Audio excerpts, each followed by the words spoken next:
This week in News Surrounding Israel, I'm talking about whether Christians should criticize Israel in this Gaza war.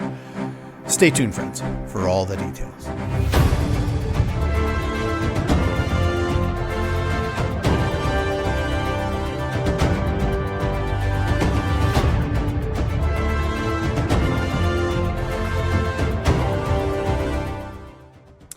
Well, shalom, everyone. Welcome once again to this week's newscast. I'm Robert Gottselig, your host. And if you've been paying attention to the growing number of right-wing political commentators and Christians speaking out on the Israel-Gaza war, well, friends, you will have noticed an increasing call to condemn Israel for what they claim is genocide in Gaza. Recently, a fellow Christian made some serious accusations online against Israel and against the Friends of Israel Gospel Ministry, against our magazine, Israel My Glory, and against me personally as one of FOI's spokespeople. And although he acknowledged Israel's right to exist and that Hamas started this war, he accuses Israel of going far beyond legitimate self-defense, devastating Gaza, killing tens of thousands of innocent civilians, and engaging in what he describes as genocidal behavior. But he goes further and he accuses us at the Friends of Israel of essentially looking the other way, remaining silent about Israel's alleged wrongdoings, refusing to acknowledge any Israeli guilt, and offering what amounts to blanket approval of Israel's actions in Gaza and the West Bank. In short, his charge is that our support for Israel has blinded us to the facts and prevented us from honestly confronting what he believes are grave injustices committed by the Israeli government. Well, friends, I can assure you that we have not looked the other way, nor does supporting Israel mean giving blanket approval to every decision made by the Israeli government. I've said that numerous times on this newscast. But I believe that his criticism, which is that of many, fails to weigh all the facts because it largely focuses on the devastation in Gaza without adequately considering the realities of, well, for instance, Hamas abetting its military operations among civilians and then using them as human shields. Well, squandering billions of dollars in international aid, not to help its own citizens, no, but to build the largest terror tunnel network in the world, all with one intent, to destroy Israel. Look, friends, war is ugly and devastating, but the sole blame for this war lies with Hamas and the majority of the Palestinians who supported them and those that still do. In fact, Israel's combatant to civilian death ratio, did you know, is about 1.5 to 1. That's unheard of in the annals of war, especially considering when you go to the United Nations, to their website, they put that death ratio of combatant to civilians around 9 to 1. Look, if Israel wanted to commit genocide, they could have done it on October 8th, 2023, the day after, but they did not. Instead, Israel has repeatedly pointed to measures such as evacuation warnings, humanitarian corridors, and other efforts intended to reduce civilian casualties.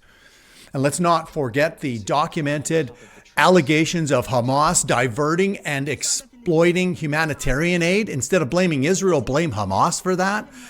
They intimidate their own people and even have killed and beaten Gazans trying to get this aid, friends.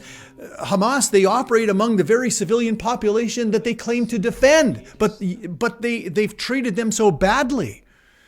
And, you know, I've covered these issues and many other facts surrounding this war numerous times right here on this newscast. Simply go to and do a search of our In News Surrounding Israel. And even before that, it was called What in the World is Going On? Looking at current events surrounding Israel, bringing clarity to the news and looking at it through a biblical lens. Just do a search. The truth is, Hamas, friends, has deliberately launched this war on October 7th. That's what they did. And Israel has determined that it will no longer live alongside a terrorist organization committed to its destruction. Period. Also, those that cite the tens of thousands of men, women, and children that Israel has allegedly killed, the claim is around 80,000 or so. Well, I want you to understand that those numbers should be viewed with a high amount of skepticism, as it comes from Gaza's health ministry run by Hamas.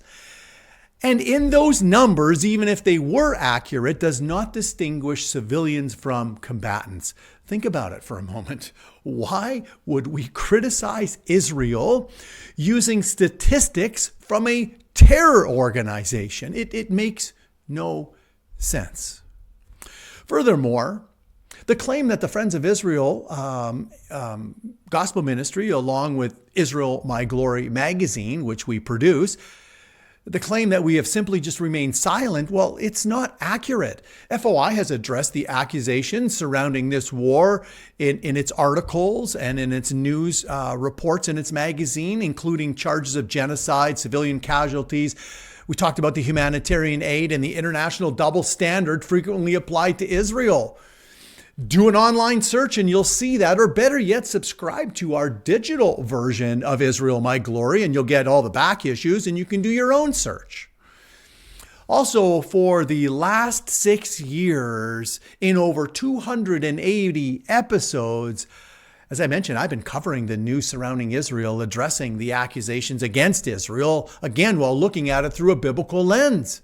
So we haven't turned a blind eye. We've done our homework. But you know, with all of Israel's critics out there, I have to wonder this. Do they spend the same amount of time condemning Hamas, condemning Hezbollah, the Houthis, the Iranian regime? Do they openly condemn them and their committed hatred and destruction they seek of the Jewish nation? Do those critics do that?